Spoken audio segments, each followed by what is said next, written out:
Happy Valentine's Day, everyone. I am going to do my favorite romantic books of all time. Okay, there's going to be classics, there's going to be current, but I think each one of them have had movies, which is interesting. But these, like, if I am going to reach for a really romantic book, these are one of them. Okay, and I think it's going to surprise you. I really do. I think there's some surprises in here because they may not seem like the most romantic, but they're the books that make me like, I'll go, oh, I want that. I want that. I am such a romantic person. Anybody who knows me knows that, okay? To the extreme, okay? I bring it on. Flowers, jewelry, candy, anything. And I love it. So, it's Valentine's Day. And you know what? I was looking at all these lists and I was like, I was looking at other people's and I was like, I took a couple. I'm like, yes, yes, no, yes, yeah. And then I'm like, make your own list, right? Just take, because I was going to put like, Goodreads top romantic or, any of those other BookBub or, then I'm like, no, make your own. So I did. I went through them all and I picked out my 10 favorite. So I'm going to put up there pictures of the authors, pictures of the movies, you won't have to look at me the whole video, okay? Basically. So let's just begin. I did these in alphabetical order so that there was because I couldn't put them in order. It was too hard. It was too hard to say which one was my favorite. So I just put them in alphabetical order. Here we go. Number 1. I think this one's as shocking.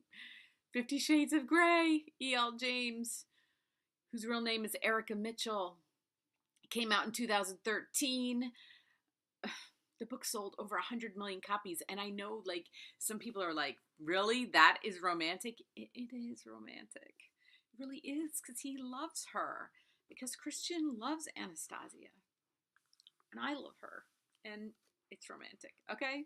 That's all I'm going to say is I love it. I love that movie. Love the movie. Love the book. And you know what? A lot of these, I'm going to tell you I love the movie, which is kind of interesting because I'm always usually like just books. But with these, they did come out with good movies too. So I'm really happy about that. Number 2, my first favorite, Forever by Judy Blume, 1975. Catherine and Michael. You know what? I didn't read this in 1975. I would have been too young. But I learned stuff from this book. I know my copy was like torn.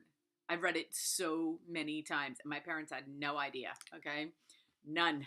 I've read a lot of books they didn't know about, but that one, I don't know if I could have got it past them. So I probably was, I don't know, 13, 14.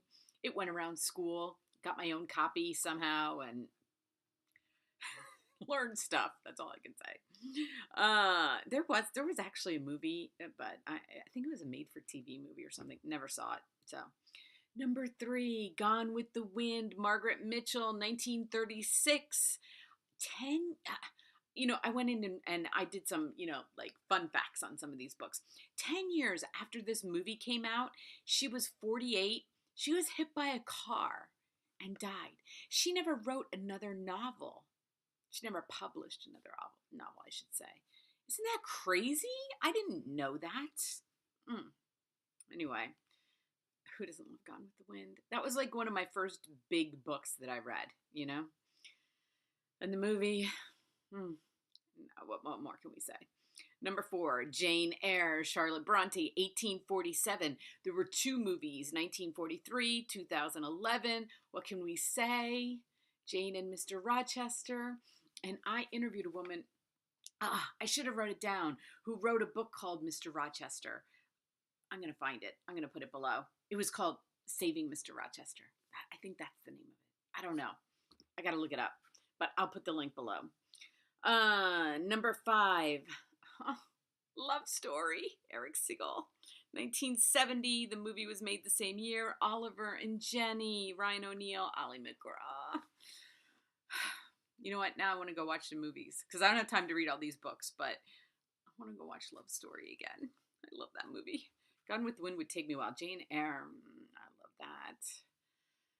that. Okay. Don't have time for all these movies, but uh, if I did, it would be this next one, Me Before You, Jojo Moyes. Louisa and Will movie came out. The book came out in 2012. Movie came out in 2016. This is another one that I thought the movie was amazing. Amazing. The book was amazing. Loved it. Number 7. I'm doing really good time-wise, too. Pride and Prejudice, Jane Austen, of course. 1813. Movie was in 2005 with Keira Knightley, Elizabeth, and Darcy. I love this movie. I read this book so many times, but the movie with Keira, if you have not seen it, you got to go today, because it's Valentine's Day. It'll be fun. Number 8, The Fault in Our Stars, John Green, 2012. The book came out. The movie, 2014. Hazel and Augustus. Oh my gosh. Let's just take a moment. I even knew going into this movie, okay? And I cried like a baby. Cried. Like I had to sit there after the movie and like compose myself to walk out of the movie theater. And then number 9, The Notebook, Nicholas Sparks. If I had to pick a number 1, that would be up there. Book in 1996. It was Nicholas Sparks' first novel, Noah and Allie. The movie was 2004, Ryan Gosling and Rachel McAdams. Let's take a moment. This movie has one of the greatest beginnings in the book. Gosh. He had us. Did Nicholas Sparks not have us at hello in that book? Okay. It was like, all right, I'll read anything you write after that. And number 10, Twilight, Stephanie Meyer. Book was written in 2005. Movie was 2008. Bella and Edward. I love the Twilight series. It began my love of vampires. Because then I watched the Vampire Diaries. And oh my gosh, these 10 books / movies.